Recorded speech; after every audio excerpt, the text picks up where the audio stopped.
So I'm not sure if I hold any kind of record, but for giving the most orgasms as a virgin on one's first effort. But it turns out that I did a ton of foreplay because I was so not sure about what to do and when. And eventually she was like, come on, do this. And then we ended up in one position. And then I was like, okay, I understand this position. I'm not comfortable changing. So I'm going to stay in that position. It turns out that some women just like you to be really, really consistent. So it turned out me being petrified was the very best thing for her pleasure. So I learned an awful lot from this bizarre virginity losing exercise.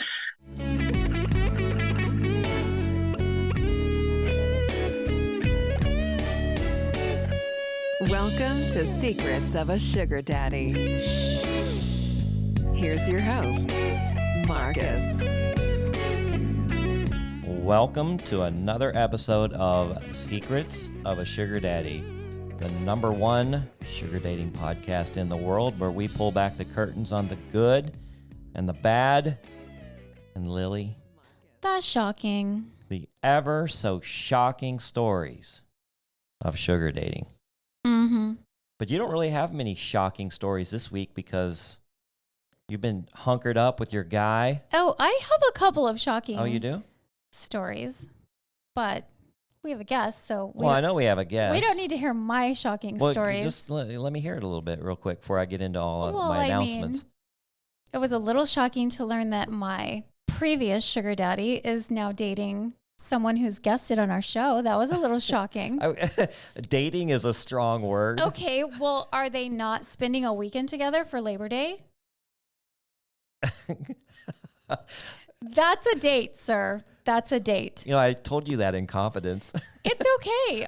I'm happy for the two of them. Yeah, well, we'll see what... I love them both. I hope they hit it off, and I hope they have a wonderful time. We'll see what info we can divulge from those two on this to see what's allowable at this point. Yeah. But I'm excited to hear how they hit it off. I think they'll hit it off great. Yeah, I do too. Well, we want to first thank Pod Populi for providing us this nice studio in Old Town Scottsdale. It's a beautiful day. And if you're thinking about starting a podcast, go to podpopuli.com and see if they've got one near you. And if they don't, email our good friend Brian Howie and tell him to open one up near you, because podcasts are fun, right, Lily? So much fun. You can do whatever you want. You can say whatever you want. You can structure it however you want. Mm-hmm.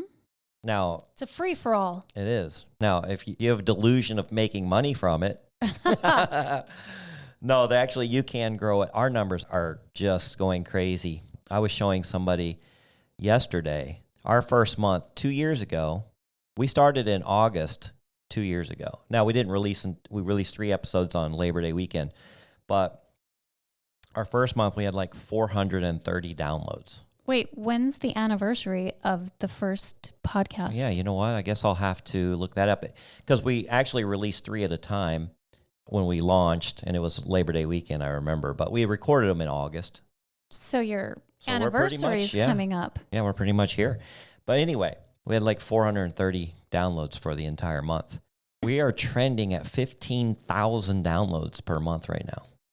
And it just keeps going up and up and up. So we want to really thank our audience and thank Pod Populi for providing the equipment and the guidance. So anyway, if you want to start your own podcast, go to podpopuli.com and look for a location near you.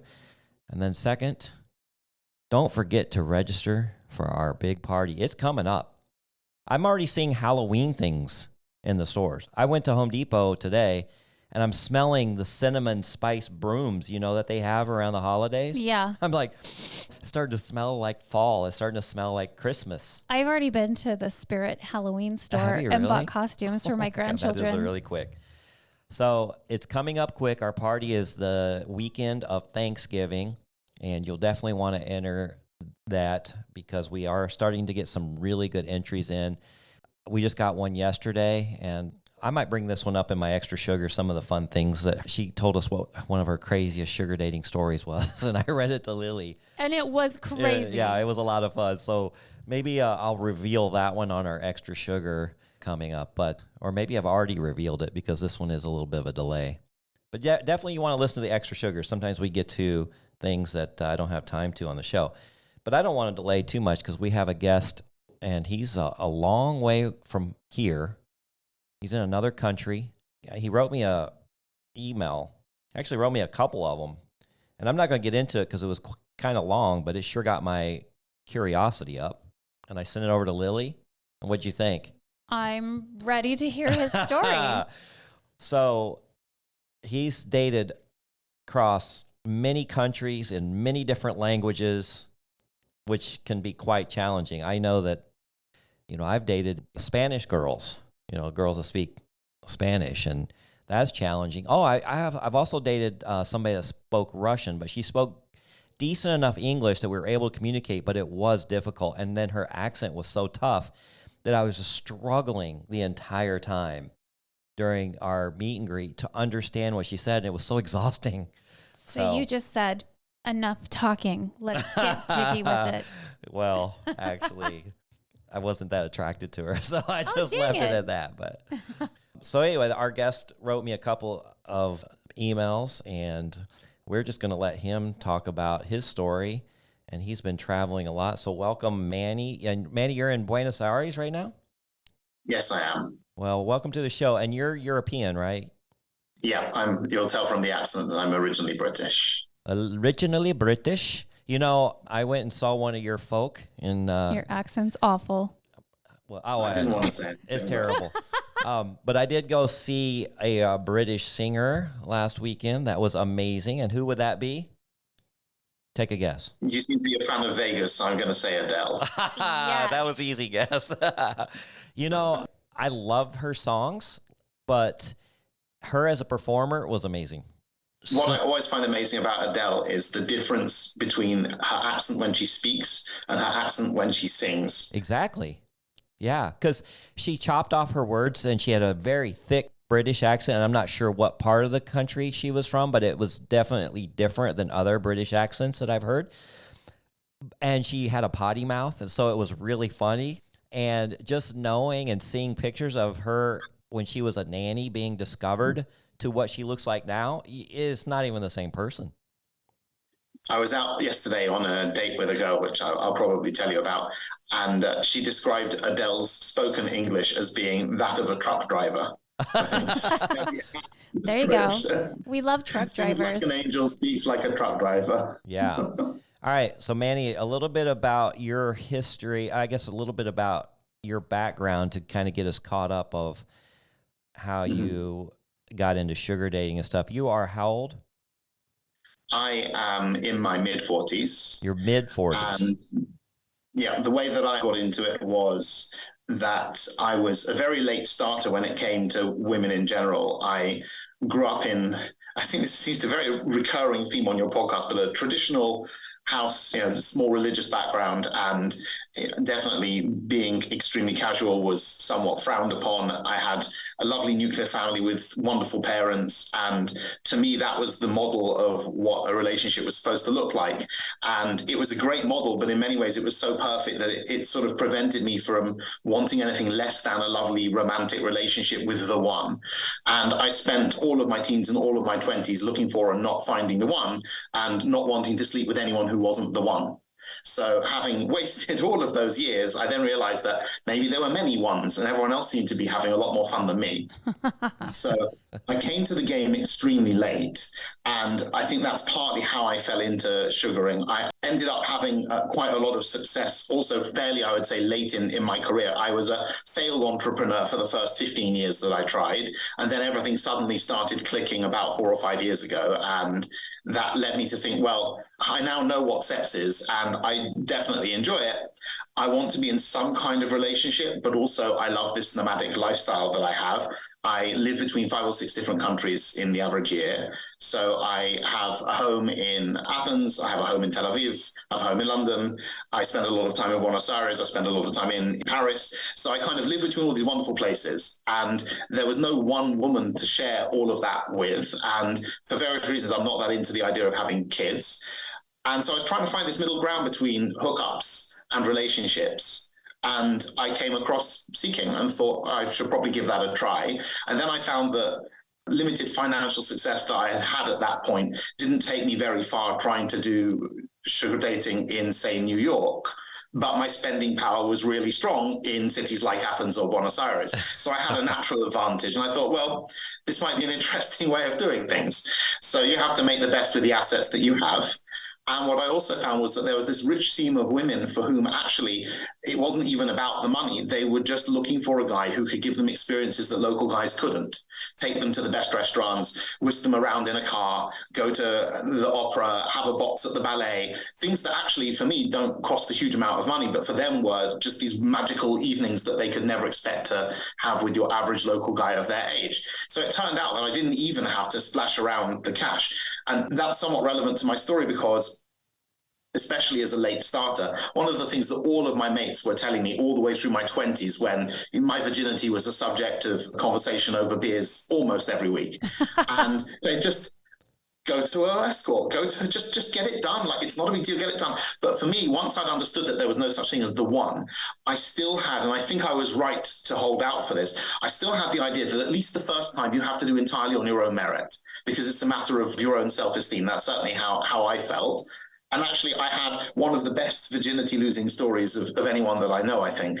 Let's hear it. And in South America as well. There's always a South America connection with me. How old were you? I was, let's say, in my early 30s. You just don't want to give specifics, do you? Nice. I feel I'm very traceable as it is. I'm trying not to be over specific. The 30-year-old virgin. I love it.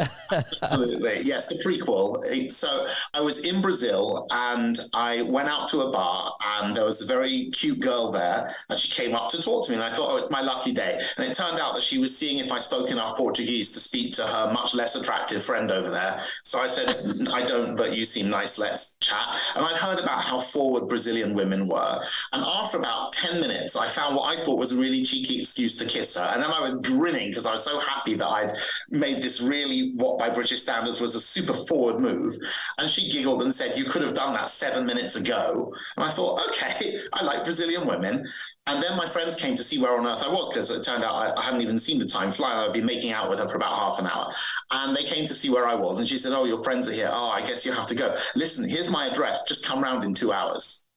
And so I ended up having this crazy one-night stand with this gorgeous Brazilian girl. How old was she? I didn't say. She was about 30, I would say, 29, 30. And she was adorable, very smart. Funnily enough, exactly the kind of girl who I always wanted to date. Like the exact look I like, kind of petite, what I call rodenty, like this particular very nice look, very intelligent, fun conversation. And I didn't tell her that it was my first time. And I was just desperate to please, which turns out to be quite a useful characteristic to maintain post-losing one's virginity. There you go. And so I'm not sure if I hold any kind of record, but for giving the most orgasms as a virgin on one's first effort.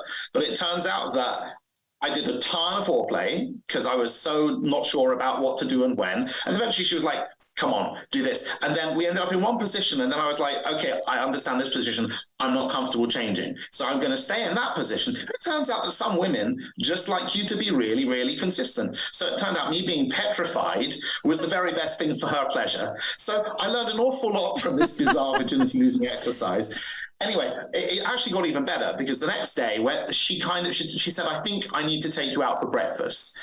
And over breakfast, she said, I think I popped your cherry, didn't I? And I said, yeah, you did. And she said, you did a pretty good job for a first time. I'm quite impressed. Oh my God, I'm dying. I'm dying. And she was so lovely about the whole thing. So a year later, I ended up back in the same city in Brazil. So I sent her a WhatsApp. And by then, I'd kind of been around a bit.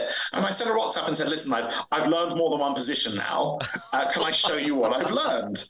I had such a wonderful experience with you. It couldn't have been a better way for me to start out. It's given me so much confidence. I'd like to see you again. And she wrote back to me. She said, it was a life-changing event for you, but I have to tell you it was a life-changing event for me too. Before I met you, I had a year earlier broken up with the only boyfriend I'd ever had, who I dated for like 12 years.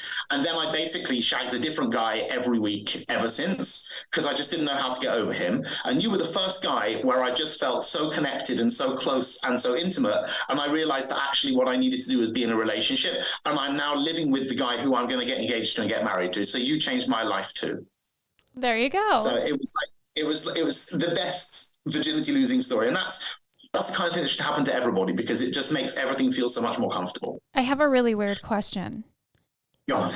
Did you have abnormally large hands? No, why? Because a lot of Brazilian women, I noticed when I was in Brazil, their hands are very large.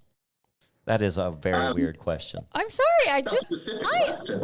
I No, observed she did. that whilst in Brazil. That's interesting. No, she was petite all round. I could see some I do advantages not to remember large what hands. We've gone off the So rails. that was kind of how I got started. And then the next place that I was on my journey was in Argentina. And that was surprisingly easy for me to meet women in Argentina. I speak pretty much fluent Argentinian Spanish, which Argentinian women really like. I mean, I think most people like it when you come towards them and speak their native tongue at a standard that's high enough to be able to date them fully and really be able to hear them and how they feel in their own language. So even 1 week post cherry popping, I was around Argentina finding it suddenly really easy to get women to get into bed with me. So this was sort of a revelation. And then I had my fun for a few years. And then I kind of thought, I want something else. I want something more. It's actually not that enjoyable to just have these one-night stands. I want to build a relationship with somebody. Right. But I really like the nomadic lifestyle I'm in. And that's, as I said, that's how I kind of got into the seeking territory. And then I've just had this roller coaster of mostly good and a couple of comically terrible experiences of dating around the world ever since. Okay, we're going to get into those, but why do you have a nomadic lifestyle? It's definitely a choice. I've always liked languages. I've always liked travel. I've always liked to really explore on a deep level other cultures, not just to go on holiday somewhere. And I was traveling for about 3 or 4 months a year for the business that I was running, which meant I spent a lot of time, especially in the US and somewhat in Europe. And the business wasn't particularly successful, but certain clients and I from that business ended up striking up a deal to do something else, which turned out to be extremely successful and freed me up from having to be in any particular one place. So I started to spend 6 months a year in particular locations. I got to know Greece during COVID in particular. I'd been coming back and forth to Argentina for the last 20 years. I studied in Buenos Aires when I was a student. I did a 6-month sandwich year here and Paris, 6 months in each.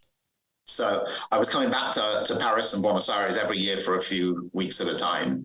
And then the rest of the year sort of built itself out. My family is still in the UK, so I go back to see them. I have tons of friends, especially in the US and in Israel. And then Greece during COVID, I ended up being there because I couldn't go to the UK and I couldn't get into Israel without spending a few weeks not in Asia and not in certain other countries before I could get back to Israel without quarantine. And during that time in Athens, I just fell in love with being in Greece, fell in love with the Greeks. They're just the most wonderful people, fell in love with Greek women who are really excellent, and ended up making a whole series of investments with a couple of mates in Greek real estate during COVID when prices were extremely low, which has turned out to be a pretty decent investment apart from anything. And it's meant that I now have a home which I can use when I'm in Athens. So we Airbnb these flats out, but when I'm there, I just block out the time. And it was designed so that when I'm there, it feels like my home. Like it doesn't look like an Airbnb, it looks like a pretty high-end Greek flat. So it also begins to feel like home being in Athens, which is nice. Great. So you are getting to experience dating in different countries, and that must be challenging. It's a very interesting experience. I've tended to try and date in Spanish when I'm here and in French when I'm in France. What's funny is that one of the girls I'll tell you a story about is a translator. And last night was the first time I'd ever heard her speak English, and we've hung out quite extensively. And it took us finally going all the way. And then in the sort of post-coital haze, she suddenly turned around to me and in English said, "Tell me a joke." And I said, "What?" She said, "Tell me a joke in English. I like jokes in English." And her English is flawless. And it was quite a revelation. So she spent this whole bloody time letting me seduce her in Spanish. And her English is absolutely impeccable. So it was very charming. I enjoyed that. Well, the thing is, for me, I get lost in translation. So I think you even mentioned that you'd made some mistakes because you said something and you didn't mean it the way it actually came out. Yes, that was just before COVID when I was in Argentina. I went out with a spectacular girl who I met through Seeking.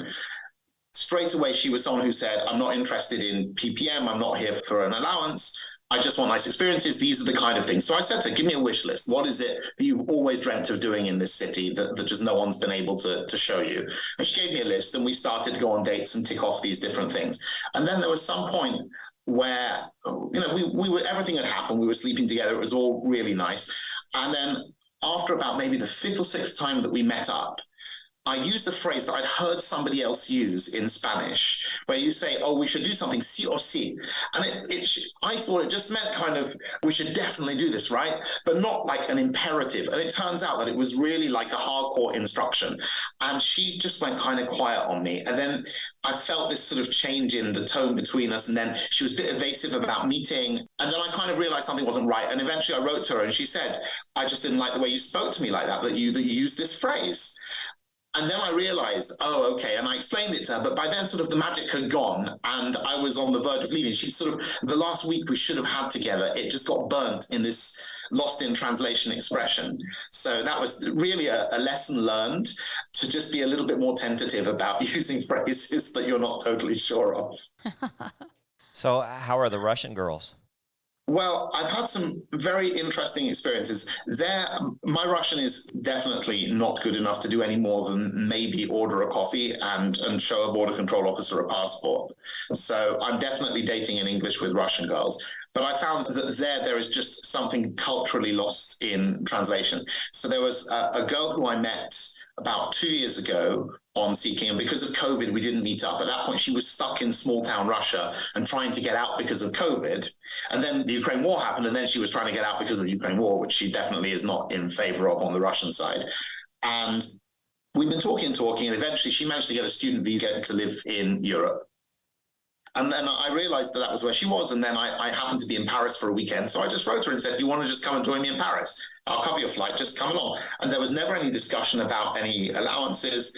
We'd been talking for a long time. We kind of felt like we were really sort of friendly. And she arrived, and within about 10 minutes, things got really steamy. And the whole weekend was just great. We went out on these nice dates. We hung out. Everything was great. But I noticed that she just never said thank you for anything. And I realized that I'm not sure if this is a Seeking culture or a Russian Seeking culture or a Russian culture, but where I come from, even if you don't have to say thank you, you just show some acknowledgement when someone's buying you stuff. Like, I don't think it's anybody's right to assume they're being given things. And even if there is an arrangement, you still just be courteous about it. Absolutely. And I found it very difficult that she wasn't courteous. I was expecting her to be super grateful, because I understand that this is some form of arrangement. But the lack of courtesy was really a bit of an issue for me. And then when she went home, she sort of lost her shit with me over text message and said, found it very strange that you didn't actually offer me, a wad of cash when I arrived. I was very surprised that you didn't buy me this digital camera that I thought I'd made it quite clear I really wanted. And what happened was we'd been talking about her hobbies for about 2 years, and she told me how she really wanted to learn photography. So I'd gone and taken the time to ask friends who are professional photographers, if you've got someone who's really serious about photography, what do you do to take them through a process to learn? And they recommended, listen, don't get the most advanced camera because the camera does all the work. Go and find a more basic but still high-end model and get them some good tutoring in it. So I arranged for her to have a twilight walking tour of Paris with somebody who is an expert in showing you how to take these lovely photographs, who would know how to work a camera. I spent half a day trawling through vintage camera stores in Paris, trying to find the right kind of camera that my friends had described would be good for a beginner. And then she didn't even unwrap the camera. Her face fell when she realized it wasn't a kind of $2,000 digital camera, and that it was something, high-end 1970s camera that you use when you're learning how to take photographs. So I had listened too intently to her wishes, it turned out. So that may have been one of the reasons that she wasn't entirely grateful. But when I called her out and said, listen, you never said this. This is what you said in your messages. You told me only that you were interested in photography, and that's why I've gone down this route. She was then kind of really embarrassed with herself about it. But I don't think that's a recoverable situation on either of our parts. I think we sort of agreed that it was a nice time, but I don't think it can be done again with her, which was a shame. Super intelligent girl. I really like these quite polymath types where you can have a whole weekend where you just chat and chat and chat. Endless different conversations come out. Like the girl I was out with last night, in the space of one evening, we probably talked solidly for half an hour each on Argentinian politics, the British royal family, American politics, football, by which I mean soccer, and I don't just mean kind of superficial, as in she had analyses of the entire Argentinian squad and her favorite player from Europe over every decade. I mean, really right down to hardcore, like one of the geekiest people I've met about football. And then we talked about languages and linguistics, and we talked about family and family values, and it's just endless move between so many different subjects. And then at the end, we just got back to my place, had a cup of tea, and then she looked at me and she said, "We're on Seeking, right?" Yeah, we are. "So I've never wanted to ask you for anything, but I feel it would be remiss if I didn't. I have this little tiny wonky tooth here, and I really want to get it straightened out. And it's the kind of thing that for Argentinians, this costs a lot of money. I don't want to say this because I know we're about to sleep together for the first time, basically. So I don't want it to be like related to that, but I can't not ask, would you help me to get it fixed?" So I'm thinking, okay, here we go. How many thousands of dollars? Well, I've been saving for it, so I've got half the money. It's total $600. So she was asking me for $300 to spend the next month with her and help her to fix her wonky tooth. And she thought this was a big ask. Really? So I was like, this is amazing. Yeah, that's So crazy. you met her on Seeking in, where was it? Argentina? So this girl, actually, I met her last year on Seeking, and we went out on a couple of very long, wonderful dates. And we planned the next 3 dates after that. And then all of a sudden, she started making these excuses as to why we couldn't meet up. "Oh, my friend's got this big personal issue. It's going to be difficult." And then gradually, she kind of got more and more, I have to spend time with my friend. I have to spend time with my friend. And I kept pushing her, like, come on, like, we've made these arrangements. Just say that you don't want to see me anymore and I'll accept it. But don't fob me off with this excuse. And eventually, she just kind of ghosted me. And I thought, okay, well, maybe her friend really is in crisis, but surely you just say, "Listen, I'm not going to be able to see you anymore." 8 months later, she sent me a message and said, "I'm really sorry for how I just ghosted you like that. It was very immature of me. I want you to know it wasn't an excuse. I have a very, very dear friend. She lost one of her parents, and I just went into crisis management mode. Like, her father died in a matter of weeks from cancer, and all I could think of was supporting my friend as her father was passing away. And to be honest, my head wasn't straight. Please understand that that's not how I am. That's not how I usually behave." So I just thought, okay, I wrote back and said, "I accept your apology. I wish you and your friend the best." And then I thought, when I got closer to coming back to Buenos Aires this year, I thought, no, there's some unfinished business there. We got on great. And this is one of the hottest girls I've ever met. I'm really beautiful, Italian, Spanish ancestry, all this dark, beautiful hair. And I thought, I'll just ping her a line and see if she wants to meet. And she said, "Oh, I'm so happy you got back in touch. I would love to." We went out for a date a few days ago. The magic just came back within about a minute of us hanging out together. And then we made an arrangement to see each other for dinner yesterday, and I made it quite clear that it was on the block where I live. And she was quite happy to do it, and we ended up back at my place, and sparks flew, and it was just phenomenal. So I think I found one of the people that I'm going to see while I'm in Buenos Aires. The trouble is that at the same time, I have met another beautiful woman on Seeking who is this, I think I can say yummy mummy. Is that a British thing? Okay. You can say whatever you want to say. It translates. Yummy Yeah. mummy. I don't know if that's an American expression, that's all. We have a lot of European More craft than we are. listeners. We call them MILFs. Yeah. Yeah, I'm going to go with yummy mummy. She's a yummy mummy. Okay. So I met this wonderful yummy mummy, and she and I also just hit it off straight away. And now I have this dilemma, because it's like with London buses. You wait ages and then two come at the same time. So I'm not quite sure what to do with these two women, both of whom I get on with absolutely fantastically. But there's just a different vibe with each of them. So I'm having my own very pleasant dilemma at the moment. Well, you said It's a mixed experience. Yeah, you said you've powered through some of our earlier episodes, and I do talk about the different flavors of ice cream. It's just, there's a lot of great flavors out there. You're listening to Secrets of a Sugar Daddy. Hey guys, do me a big favor and talk with our friend Maria Scaptura. Now, she is a PhD student doing research on sugar dating. The interviews are anonymous, they're unrecorded, but you can give her valuable information about the sugar bowl. She wants to talk to sugar daddies and sugar babies. Now, she did use some research money to pay for this ad, and we strongly encourage you to help her out with her PhD program and this research that she's doing. We have some QR codes on the website where you can go there. or just contact her directly at scaptura@uark.edu. And her name is spelled SCAPTURA at uark.edu. All right, now back to the show. You're listening to Secrets of a Sugar Daddy. Have a comment or want to be on the show? Okay. Find us at secretsofasugardaddy.com. Now back to the show with your host, Marcus.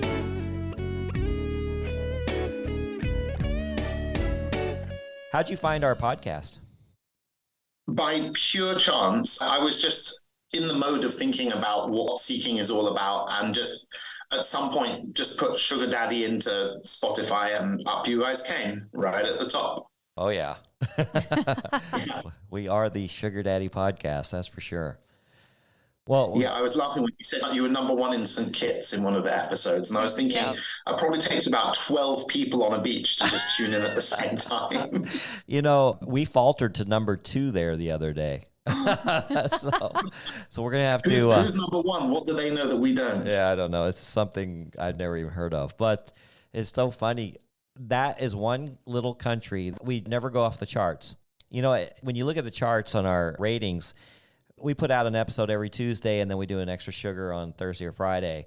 And so, you know, there's spikes and there's dips in our ratings, right? And it's very normal.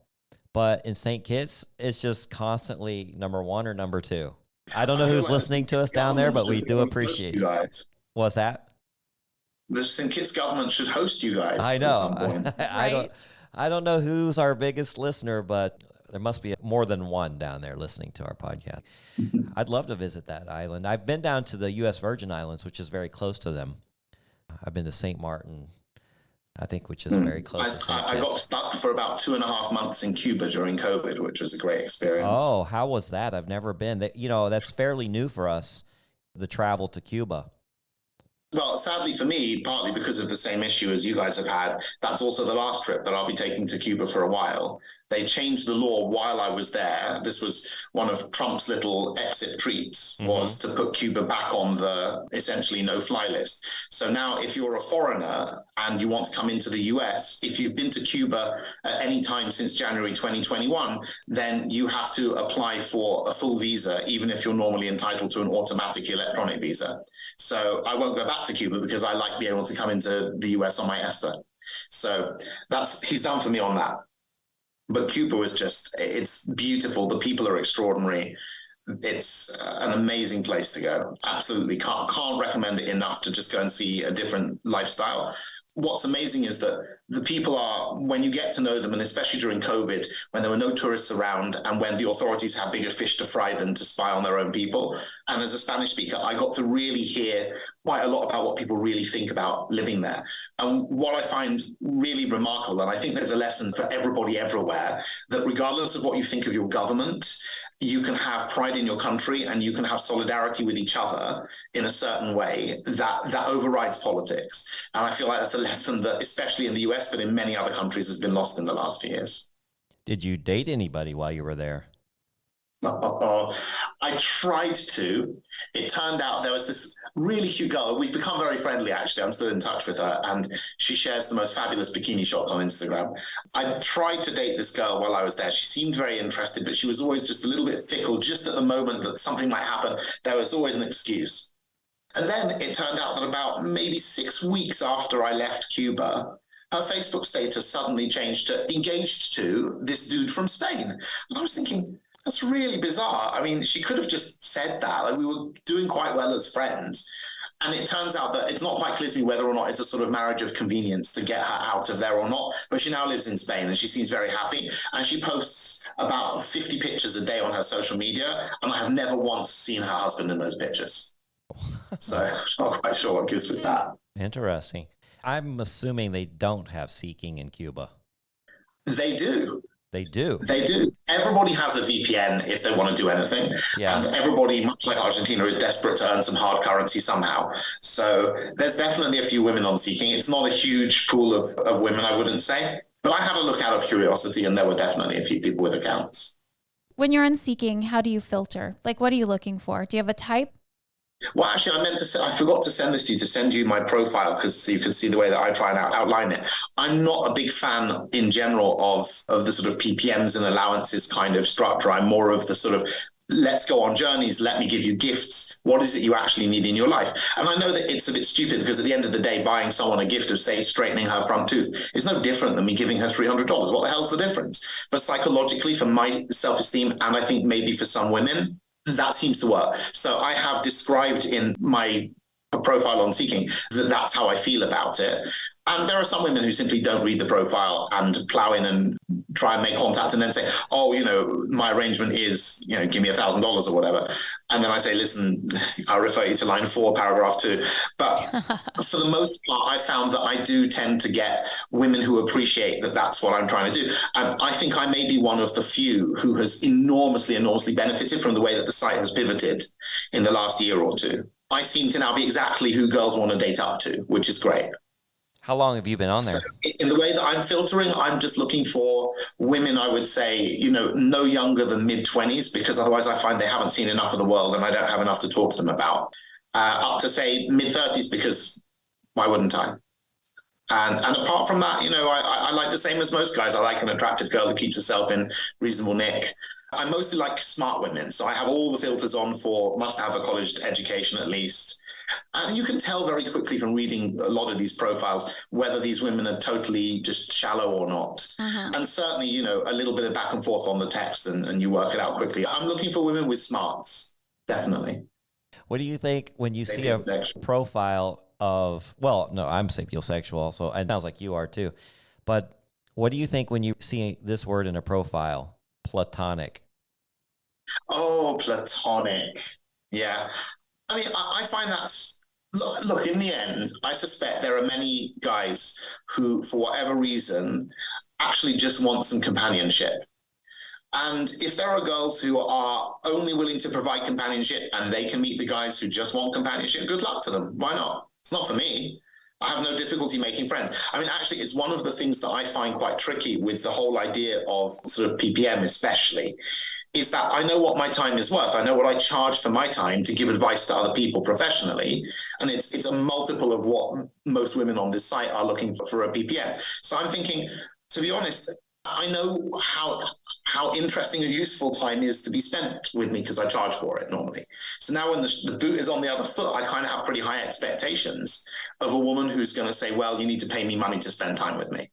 Like, the sex is just sex. And at the end of the day, one of the things that's tricky, especially in a country like, say, Argentina or Greece, where prostitution is basically legal, it's not frowned on in the public domain. Like, at the end of the day, sex has a price. And it's not something that interests me particularly to go and do.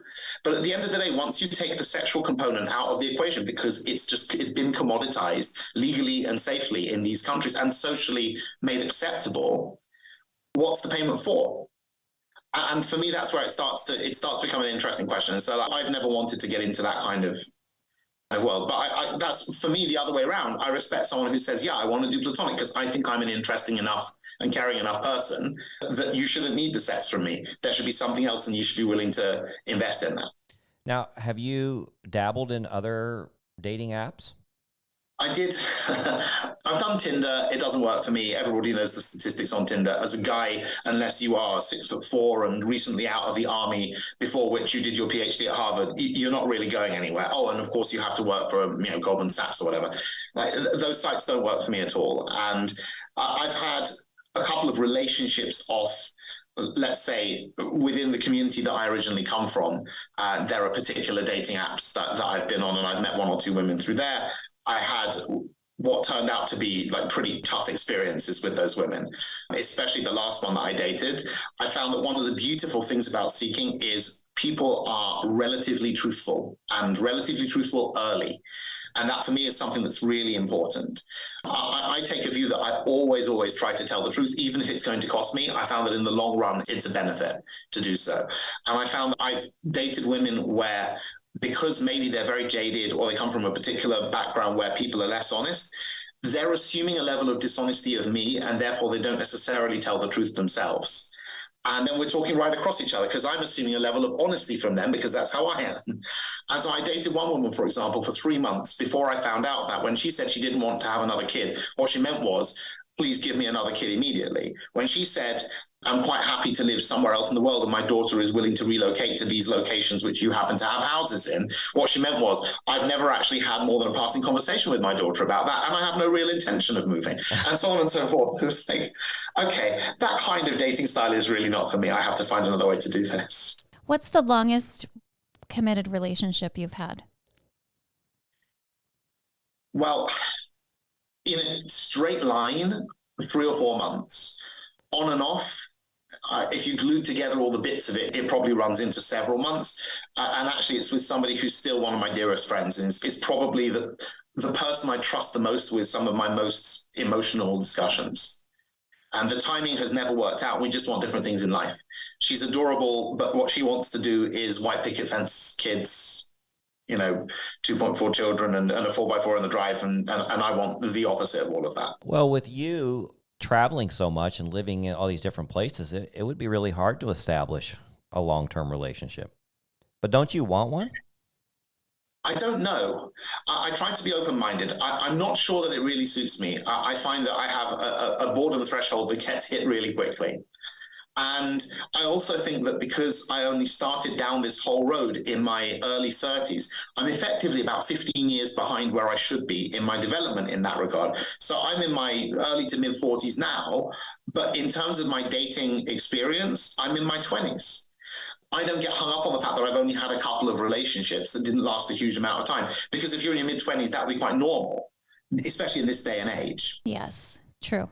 And now I've chosen a sort of lifestyle where you're right, it is very, very hard. But I would never say never. I think if I met the right person where the sum total of being in a relationship with her, wherever she wanted that to be, was greater than the sum total of my life as it currently is, I would trade.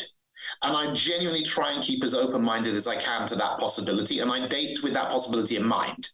The beauty of seeking is that you have that discussion up front. And the women that I see, more or less, they know the deal. I'm going to be in your city for this number of weeks. Then I'm going to be in these other cities, which maybe you'd like to join me in, and rotate. And that's where we're at with it. But I wouldn't rule it out. I've just never met anyone spectacular enough to make me rethink my life for them. And I suppose the other way to do it would be to find one person who says, you know what, I like your lifestyle, I'll come with. But I think that regardless of the fact that there's no allowance, my cost base changes very substantially when I'm carrying somebody else with me. And I would always be a little bit skeptical of why somebody is necessarily wanting that. So I would want to be very sure. I want to date someone on my terms for a few months before saying, okay, why don't you drop your life and I will basically subsidize you from here? Because the reality is that my travel schedule doesn't allow somebody who's traveling with me to even be a remote worker. I move too much. I take 50 or 60 international flights a year. I'm in solid basis, let's call them, for maybe 6 or 7 months of the year. And I'm really genuinely on the road the rest of the time. So it is not conducive to somebody who wants to have their own career. And that rules out a lot of the highest quality people. So it's a sort of logical shakedown that comes to, okay, this is the life I have. And yeah, there are compromises involved in that. Of course there are. So what are some of the worst experiences you've had with sugar dating? I think possibly the single worst experience that I have had so far was also last year in Argentina. Luckily, it didn't go terribly in the end. I met a girl on Seeking. We were chatting before I was coming to Argentina, and she wrote to me maybe in the second or third line of correspondence, if you bring me the new iPhone 14 blah, blah, blah features, I will fuck you every day that you're in Buenos Aires. That is like a verbatim quote. That's what she said. I thought... Okay. How quick did you buy it? Yeah, well, exactly. Yeah. With one hand, I'm on like apple.com just yet. And I thought, okay, this is interesting. But I thought, you know what, I'll buy the iPhone. I can always return it. And we get further into conversation. And eventually I get to Buenos Aires and we're still chatting. There's a lot of flirtation. And she seems like a cool girl.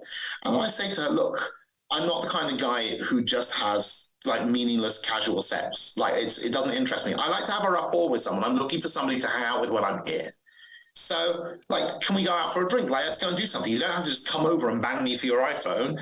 We can be grown-ups here. No, I just want to come and bang you for the iPhone. Love me and leave me. So I said, Pretty much. And so of course, then a little alarm bell is going off. It's like, well, I can't give her pieces of the iPhone as I go for 30 days. So That's true. How many shags in does she get her iPhone? And then I'm wondering whether she's coming back. So I thought, well, no, I really want to insist, like, let's at least meet. And she says, well, you can come down and sit in my car, and but if anyone comes by, then I'll give you head, because I don't want to be seen in a car with like an older guy who blah, blah, blah. I'm like, this whole thing just sounds really... So at that point, I said, you know what? I really kind of regret doing this, but I'm sorry, but I need what I need, which is to have some framework around this. At which point she just flipped and she started sending me these messages. You don't know who you fucked with. I haven't given her my address, but I told her roughly what street corner I was on. She kind of cut and pasted the street corner. You better watch out around that street corner, matey, for the next month, because I know where you live. And then like, oh, by the way, I'm underage. And I'm thinking, no, you're on Seeking. And I've seen the pictures. You sent me a lot of pictures. Like, that is not a 17 or 16-year-old girl. It just isn't. I'm underage. I'm reporting to the police, blah, blah, blah. Sure enough on this whole thing. So, of course, blocked her, went straight to Seeking, reported her account, sent screenshots of all, because this was all on WhatsApp by then, sent screenshots and whatever, and they closed her account. And, of course, I never heard from her and nothing ever happened. When I got back to London, I got a full refund on the iPhone. So... it wasn't the end of the world, but it was definitely the first time that I had had someone threaten and try to blackmail me like that. That was quite intriguing. That's terrible. Yeah. I'm glad you didn't give her the phone. The worst story, now I think about it. I give you one worse. I met a girl when I was in Stockholm who was originally Polish. And we had a lovely time. We went on a date, made out, got on well, but it was one of my last nights in Stockholm. So we agreed, let's meet in Europe somewhere. So I invited her to come to Athens for the weekend, paid for her ticket, brought her over. And the moment I stepped through the door, she was sort of a bit strange. Like, she got there before me, and I booked to try and be a gentleman. I was like, you know what? I'll book a 2-bedroom apartment. That way, I don't want to be presumptuous, because, again, no financial arrangements, no agreements had been made. But I was thinking, this is a girl I have chemistry with already. Stuff will happen, but let's not be presumptuous. Got a nice 2-bedroom flat, installed her in one of the bedrooms, arrived a couple of hours behind her because my flight was delayed. And as soon as I walked in, the chemistry just seemed weird. She seemed to be acting really weird. And the whole weekend, she was sort of very difficult with me and very kind of not physically, like very unphysical. And eventually we went off to this little Greek island on a boat for the day. And while we were on this island, we ended up falling into conversation about something to do with history. And she said something that was so personally horrific to my family background, like horrific. And I looked at her like she was off another planet. She was like, I don't understand why you're upset. I was like, you don't understand that talking about a certain part of Polish history where certain people got killed, and not just by Nazis, you don't understand why I might be upset that you're just like glossing over the whole bit where plenty of local people were involved in killing millions of people. She couldn't see it. And so I was like, I've actually dated an anti-Semite. This is the most bizarre turn of events. And I couldn't get off the date fast enough. But of course, we were on a bloody Greek island in the middle of nowhere. We had to get the ferry back to Athens for 2 hours. It was a disaster. And then we patched it up, and I just sort of put it down to her. I mean, I know the Polish government legally requires Polish children to be indoctrinated about this in this particular way, that they have no responsibility. So I was like, you know what? Maybe she's just a bit stupid and she hasn't thought for herself about this. Maybe she's not a horrible person. We went out for drinks. We tried to resolve the matter, not talking about it, but just to try and go past it. And then she sort of looked at me, she went, I really think of you as my sort of gayish friend. And I was like, so I brought you all of this way. She's like, I just don't see you like that. I was like, it's interesting because your people also gassed a bunch of gay people during the war. So, She just wanted a gay best friend, sir. Yeah, it was not awesome. Not an awesome weekend. This is my gay best friend right here, Marcus. Yeah. So I have heard enough podcast episodes to know that Marcus has certain talents that are definitely not gay. So what is your favorite country to date in? Where are the girls most receptive? It's got to be Argentina. It's got to be Argentina. Yeah, I think that there's something about the culture here. It's this, I don't know if you guys have been, I strongly recommend. It's this perfect blend of European and Latin American cultures. The city looks like Europe. You think you're in Madrid half the time. It's just, but all at rock bottom prices, like amazing value to go and just have wonderful culture. It's a super place to live. There's a lot of digital nomads coming to live here because it's so affordable to have this incredible quality of life. the women are really, really educated, really thoughtful. They want to go and see the world. They're just financially incapable of doing so right now if they're on the local currency. And I just can't speak highly enough of it as a place for everything in general, but it is amazing for this kind of dating. Yeah, Amazing. I get a lot of messages from girls out of the country, and I do get a lot of Argentinian girls who message me. And of course, I don't reply because, there's 1,000 girls within 100 miles of me. They're willing and ready. Sure. So I don't need an Argentinian girl, but they sure are gorgeous. Wow. If you ever wanted to come down here, it'd be like shooting fish in a barrel. It is fantastic and genuinely high quality. I just can't speak highly enough of how they are as people. Like the kind of dates that I've gone on here, to go to the ballet and then, you watch them staring with intent at what's happening. It's not just, you go with certain people and they just want to be there for show because they've heard it's the thing that you do when you're dating a guy who has more money than you. And no, these girls are like, well, but Nureyev wrote this, performed in this way, and Prokofiev's music over here is like that in this other one. And I recognize that first violinist from the orchestra because you're thinking, oh my God, I'm the one who's out of my depth. And that's just, it's amazing to have that. Yeah, that's refreshing.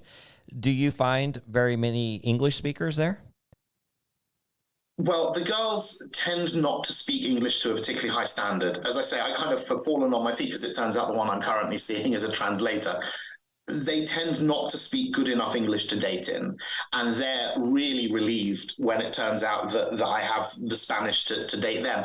And it seems like the particular way that I speak to them it really works. I don't know why it's so seductive, because believe me, I am not as seductive as this when I'm in London. It really works. Maybe it's speaking their language with a bit of a British accent. Maybe that's sexy. Say something sexy to us. You sound a little bit Argentinian, which they like. Like it's like close enough. Yeah. Give us your best pickup line in Argentinian. Yeah. God, do I even have a best pickup line? I'll have to think about that. Cute girl in the bar. You want to break the ice. What would you say to her? I'll have to think about that. I meet people through my friends here, so I've never actually had to go and really pick up Argentinian women. I have no idea what I would say. I'll have to think of something in case it doesn't work out with all of these wonderful women I've met already. I don't know if I've ever used a pickup line in my entire life. I think every pickup line is the cheesiest thing anybody's ever heard. But what pickup lines do is they're not to get the girl. It's just to break the ice. Yes. Yeah, that's the only purpose of a pickup line. So maybe I should expand my brevity a little bit. I just Google it. Yeah. You're not one to go out in the wild and approach a girl, though. No, I'm the guy that sits in the corner and just watches people. It's out of my comfort zone. Well, what's the best pickup line that you've ever heard, Lily, and what's the best one that's worked? Oh my goodness. There's lots of cheesy ones. I can't think of anything off the top of my head. I just really appreciate a man who is self-confident enough to walk up and start a conversation. And usually it'll just be something basic. Like if you're in the grocery store, they'll ask, do you know where I can find this? Or if you're in a bar, that's they'll a pickup say, line? Yeah, that's a pickup line. Oh. That's how they start to strike up a conversation with you. Yeah. Mm-hmm. Or here's the best pickup line I've ever had. By a Vato Loco in the Fries market. Okay. He walks up to me and he says, excuse me, what advice would you give me? I'm about to inherit $2 million. What should I invest it in? That's right. I do remember that one. We talked about that one on the podcast. And I was like, well, maybe first fix your grill because you got some jagged picket fence teeth. I didn't say it. I said invest in real estate. But his teeth were terrible. He was wearing like one of those terry cloth headbands, sweatbands from the 80s. He had saggy pants. Oh, goodness. He needed that inheritance. But he really did. He got you Was it a talking real to him. thing? You really have an inheritance? Probably not. I think he just wanted to talk to me. I made him take a selfie with me because I'm like, people are not going to believe this story. But I have photographic evidence that this really happened. Oh, man. So what do you find as some of the challenges of seeking? Because I know the challenges that I have on there, and I just kind of wanted to get your perspective to see if there's some similar ones. I'm sure there are. I think it may be different in outside the US. I don't know. I found that most of the women I'm speaking to are real women, and they roughly are who they say they are. The main thing that tends to happen is that there is just not a meeting of minds on what the arrangement is. And that tends to be because they haven't read my profile or they just haven't understood it. Because I try also for reasons of, because the site now clamps down on certain language, I try to be a little circumspect about the way I describe what it is that I actually don't want. So I shouldn't be in trouble with the site, but their algorithm is not accurate.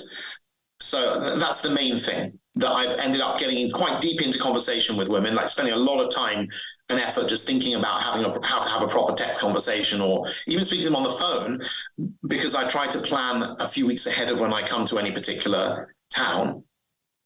And then having wasted all that time, they then suddenly announce that they want X and Y and Z. And I'm thinking, no, this was all just not necessary. Have you ever been catfished to where it wasn't the same girl that was in the photos, or she didn't look anything like her photos? It was the same girl, but it was either older or heavier. Yeah. Well, the answer to that is every guy has been catfished pretty much. I mean, I don't know. If that's a I have been criteria. catfished, but it was really bizarre. I got catfished in London once. There was a girl I had this crazy flirtation with, and she was very explicit. And it was odd because she was a horse riding instructor. She was very specific. And so I made this series of very creative and very flirty horse related jokes about exactly what we should be doing together. Oh, no. She was like, great, let's meet, like get a hotel for us. I'll come in by train. She lives south of London. I'll come in by train. I'll meet you at Victoria Station and we'll go and have like a sordid afternoon. And there were some particular things that some things she wanted to buy for the horses that I said, I would potentially buy for her if things went well, as gifts. I got to Victoria Station and stood there like an idiot, and she never showed up. And then, of course, I looked and suddenly her phone had gone off. But the stupid thing is, she gave me so much information about herself that I knew exactly who she was. I knew where she worked. I had her address. Literally, because I was like, oh, maybe something's wrong. At first you have this innocent idea of, well, where's she gone? Maybe she missed the train. And so you start just looking her up just to see if there's like some other way of reaching her because her phone is now off. And of course, I found everything out about her.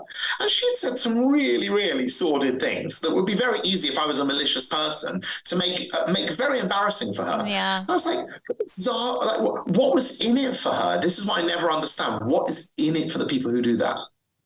I don't know. I don't get it either, but we've had many a story. It hasn't really happened to me, but I've heard many a story of guys that just thought it was funny. And who even knows if it was really a guy? But to set up meetings, like, do you remember the guest who she arrives at the guy's hotel bar for dinner and there's already 2 other women sitting there that also got stood up by him? He stood up 3 women on the same day. Right. And then left them to talk to each other. Yeah. Yes. Then they, and then they started figuring out what was going on, and he was a British guy.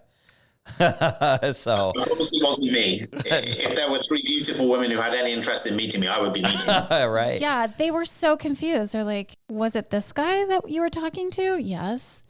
Oh my word. All right. So let me ask you on the communication ends here as we're coming to the end.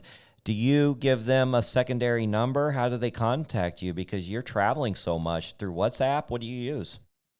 I use WhatsApp. I don't think this is such a big thing for you guys, but for Europeans, it's all WhatsApp. Yeah. I have, when I'm in Argentina in particular, I have an Argentinian phone number that's just the kind of burner phone number that isn't associated to my real name. It's just the number I use when I'm here. But usefully, it means that you can use a WhatsApp account. So I keep that live, and I now use that as my Seeking WhatsApp number wherever I am.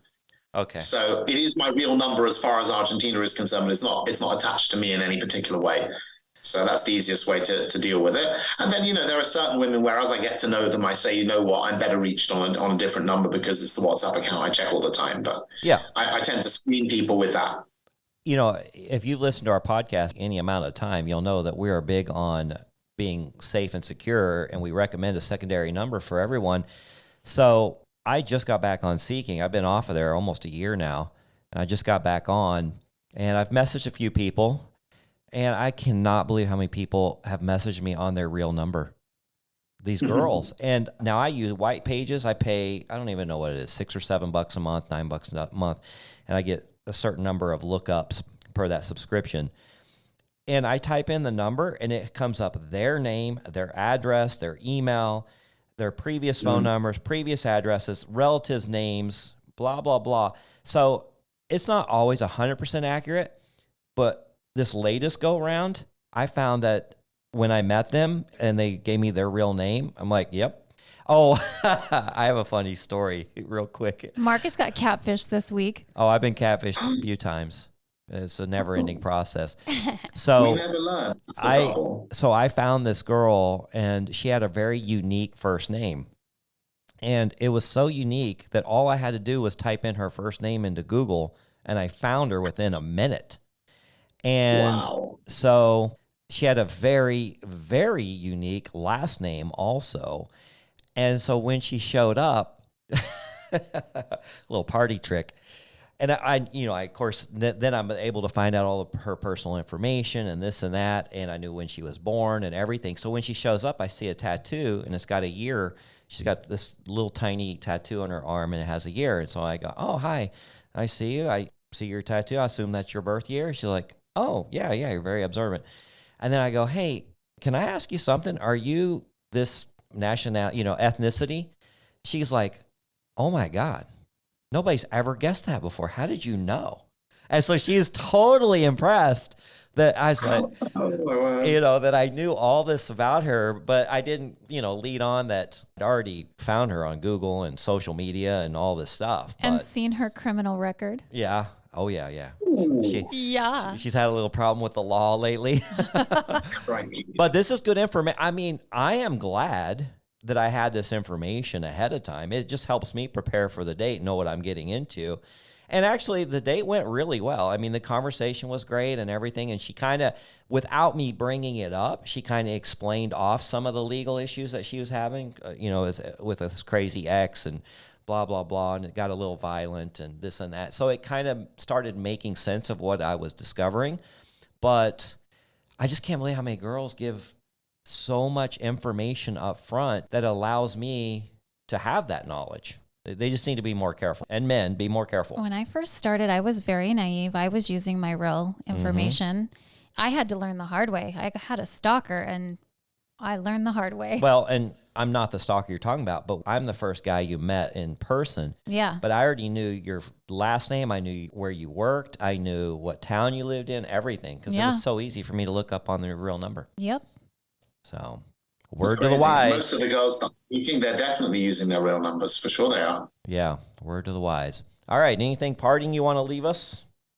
Well, I should probably just say thank you very much for making this podcast. It's really given me a lot more courage to go out and do even more of this. And hearing other people's experiences is fantastic. And I hope that I'm not going to be the only guest you have from abroad with tales of sugaring from abroad. I think you guys could have much more of an international reach. So yeah, I hope it'll be more diverse. Yeah. Yeah, we've had quite a few international guests, and I continue to get messages from all over the world. I've got some, I think last week we had some messages from Australia, New Zealand, and other places. So our listenership is worldwide and it's just growing. So we really, really appreciate everybody listening. How far are you into the episodes now? We have well over 100. I've listened to the first 50 odd straight, and then I've nipped in and out of quite a few of the subsequent ones. Okay. Just picked out the titles, especially once we talked about me doing this. I thought, well, I better just see where they're up to in especially some of the kind of recurring themes that you guys have. I wanted to find out where you were. It's like a soap opera. I now feel a bit bad because I'm going to have to go back and fill in the blanks on some of these stories. And these are the days of our lives. These are the days of the Sugar Bowl. Yeah. All right, Manny. Well, we really appreciate you coming on. And if you guys want to share your sugar dating stories like Manny did, you can reach out to us. Manny, I think you messaged us through our website.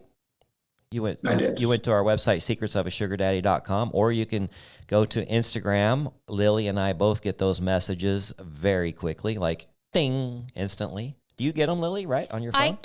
I can switch over to the account and read them. Yeah.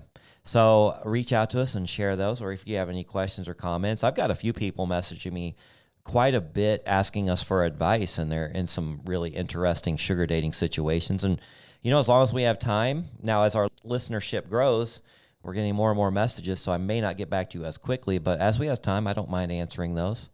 Some of them, they're very easy to see. We're like, run for the hills. And then others, are a little trickier, but we'll help you out if you have any questions about a situation that you might be in. And give us a follow on Instagram too, because we post lots of updates about the show, funny memes, good fun stories there. All right. As always, Lily, thanks for joining me. It was a pleasure. All right, Manny, take care in Buenos Aires, and safe travels, and keep in touch. Thank you. All right. Until next episode. Bye-bye. Thanks for joining us. If you'd like to connect or even be on the show, we'd love to hear from you at secretsofasugardaddy.com.